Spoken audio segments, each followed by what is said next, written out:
Well, a lot happening in Europe, also a lot happening in the United States. So we better go over to Andrew and get a rundown of a lot of that. Yeah, it's a friend of mine was telling me the other day, they said, forget about the first 100 days. How about the first 100 hours? Because the Trump administration has they've only been in office 11 days now, but reacted with tremendous speed. Even I was somewhat shocked in that he seems like in these 11 days to have pretty much solved the border crisis, if it holds. I mean, there's obviously still the deportations that he's promised that need to happen. But the border crossings in just the past week have fallen something like 90%. Um, I guess we'll see as it's winter, so they dip down a little bit. But if you just look at the statistics for the last 4 years under Biden's watch, 9.3 million people have been apprehended at trying to cross into America at the southern border. That's roughly the population of Austria. So if you took everyone in Austria, teleported them to Mexico, and had them cross the border, that's roughly what we were dealing with under the Biden administration. You divide it by days, and it's roughly 6,500 per day. It's gotten as high as 11,000 in the summer, and then maybe 2 or 3,000 in the winter. But the average is 6,500 per day. For the past week, we've been apprehending, or not apprehending, we've been encountering less than 600. So 600 divided by 6,000, it's roughly 90%. It's fallen just on Trump's inauguration due to the fact that he has actually sent two divisions of the U.S. Army to the southern border to keep people from crossing, sent an entire team of Marine Corps engineers to start repairing the border barriers, and then had some very high profile deportations. They've arrested something like 3,500 criminal immigrants already. And then, of course, had the very high profile story you talked about earlier with deporting them on military planes back to Colombia. The Colombians thought that looked somewhat humiliating to have the military planes, so tried to deny them, and then Trump just threatened to put a 25% tariff on the country, and then they took them anyway. But yeah, just the speed at which this has happened. He promised to seal the border. The Republican platform promised to seal the border. I thought, with as bad as this border crisis had been for so many years, that this might be like a real big war to actually stop the immigrants from coming in. But so far, it looks like just a few soldiers, some deportations. Border crossings have fallen to the lowest they've been since the height of the COVID pandemic, when people were staying inside. It's quite a remarkable story. I think it shows how much this was a deliberately caused crisis. Like we've been hearing from the Biden administration for 4 years. We're doing everything we can. It's just it's a complex problem to solve. Like, we wish we could do more. We're trying to do more. Actually, the states are getting in the way by putting up barbed wire. It's making it less offensive, it's making our border protection less effective. And it was clearly wrong when they were saying it 6 months ago, but it's really exposed that as being wrong again. Now, it's made it crystal clear that the Biden administration could have done a lot more to close the border if they'd wanted to. The fact that Donald Trump can come in and he doesn't need to fire half of the stuff, he can fix so much so quickly, shows you that the Biden administration were doing this on purpose, that they were opening the border up on purpose and allowing all of these people in on purpose, right? Absolutely. I think Trump made that point during one of his presidential debates. I forget if it was against Biden or one of the ones against Harris. I think it was one of the ones against Harris, where he said, he's like, I had solved the border crisis during my first term. All Biden had to do was go to the beach and take a nap and don't touch anything, and the border crisis would have remained solved. But instead of, as much as he loves ice cream and as much as he loves the beach and as much as he loves taking naps, Biden actually went out of his way to sabotage these border initiatives. His first day in office, he halted construction on the border wall. Um, there was a former Army Corps of Engineers employee that Mr. Stephen Fleur mentioned on the Trumpet Daily a couple days ago, who did a viral TikTok video about her time in the Army Corps of Engineers, where uh, people were taking like 3-hour lunches, drinking margaritas, sleeping at their desk, going home and working on their farm and still pulling a paycheck. They said that none of these agencies were doing anything to solve the border, which made the American people seem like, wow, this must be a really hard crisis. And then Trump solved it in like 24 hours. Or solved I should say, he hasn't undone all the damage the Biden Right, administration that's a has really done good at the point. border in the 24 hours. Like, yeah, you stop the He's water pouring into your basement. You haven't fixed the flood in your basement. You've just made it not getting worse. right. There's still, well, 9 million new illegals came under Biden. The official government statistics still say there's like 11 million in the nation. Those statistics haven't budged at all in like 2 decades. So, Yale University did a study where they actually figure it's probably somewhere between 15 and 35 million illegal immigrants in the nation. So the second part of Trump's promise, the first promise, number one, there was 20 promises made during at the Republican Party's 24 platform. Number one of 20 was seal the border. So he seems to be keeping that one, or pretty much fulfilled that campaign promise. The second promise was to carry out the largest deportation operation in American history. He's making good progress with that too, with the Colombian showdown. But the 3 or 4 thousand people he've arrested so far is a drop in the bucket compared to the probably 30 million illegal immigrants who are here. So And this, as you sorry, go on. and as you alluded to earlier, I do think Trump has the will to carry out that promise, but it could elicit some pushback. There's no one's broken out into the streets rioting this term like they did back during his so-called Muslim ban during his first term, but the Catholic Church in the United States is one of the biggest supporters of illegal immigrants. They've already put out, Catholic Charities USA has put out a couple viral videos telling illegal immigrants how to avoid deportation. The Pope Francis has called Trump's deportation agenda insane, I think is the word he used.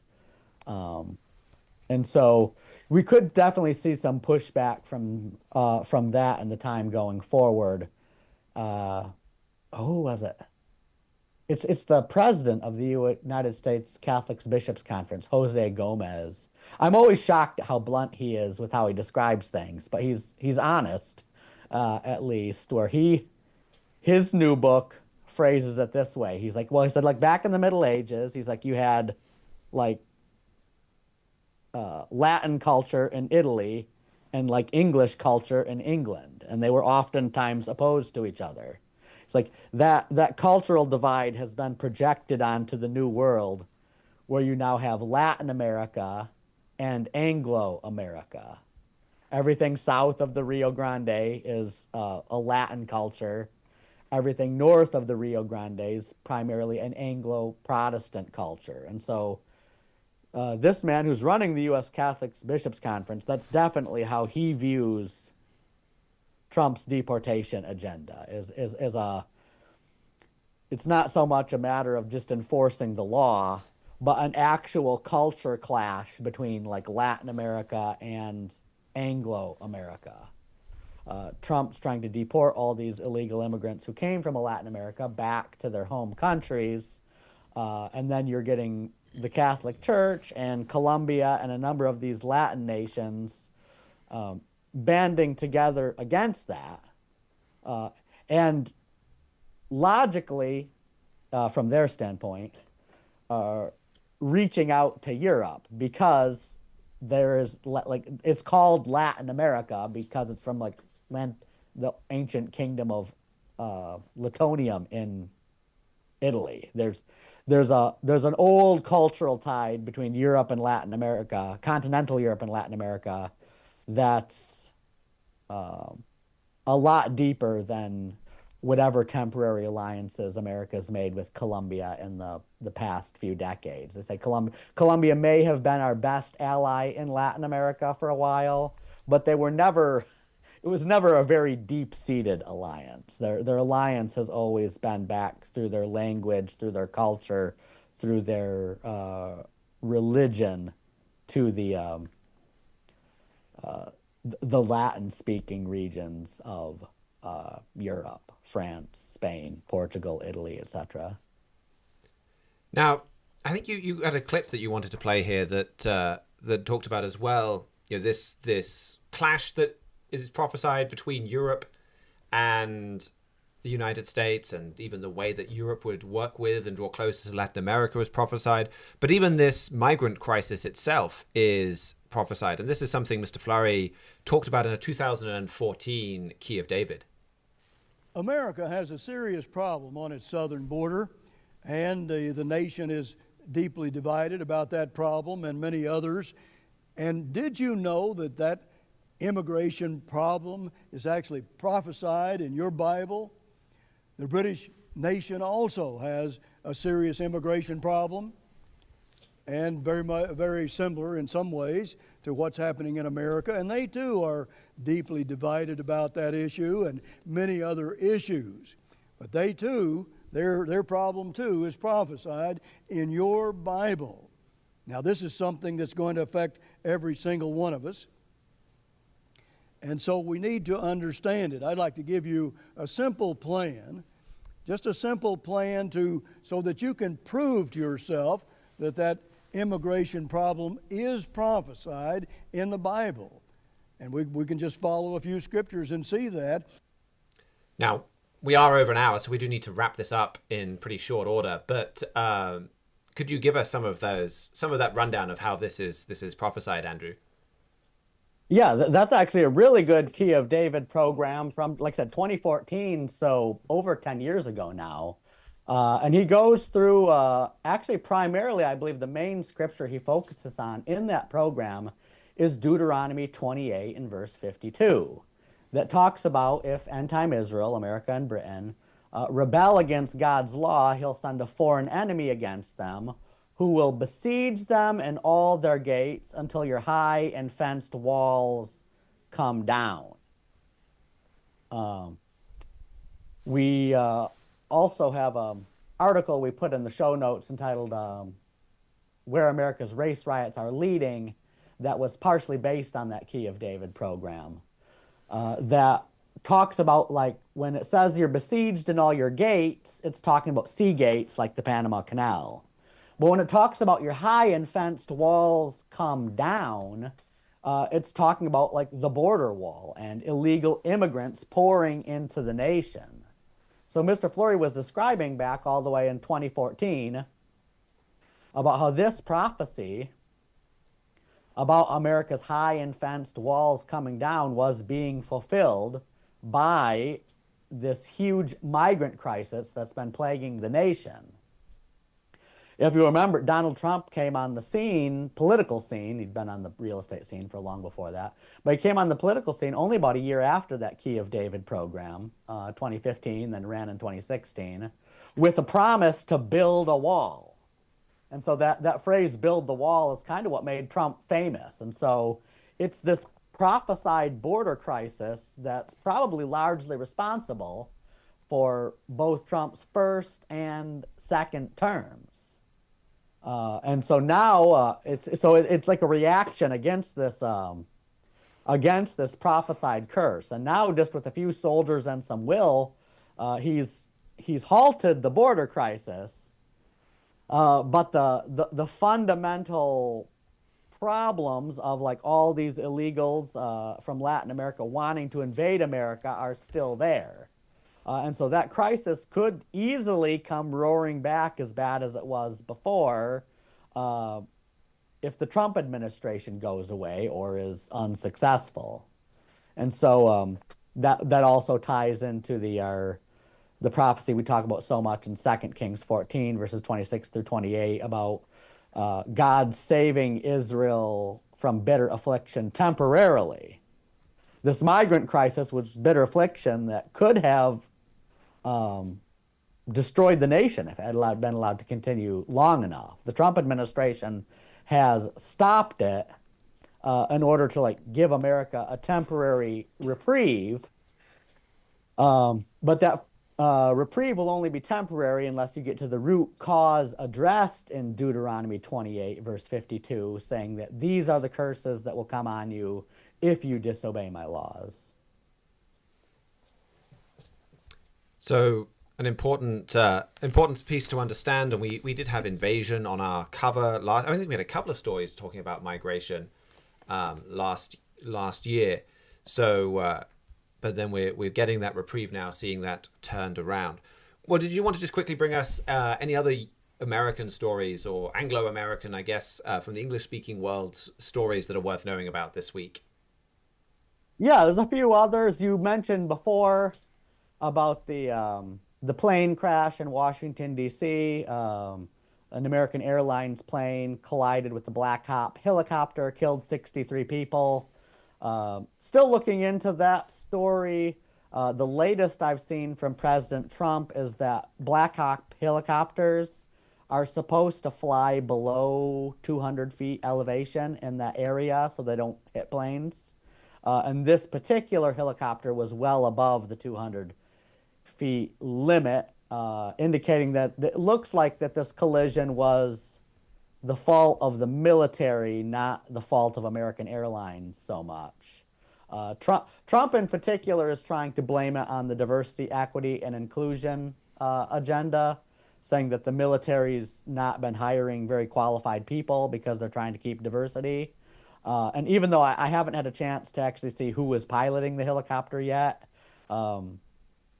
that may very well be true. And it definitely seems like this is an instance of like incompetence in the military, flying a helicopter way higher than it had any need to be flying in an area close to an airport in Washington, D.C., and several people paid the price because of it.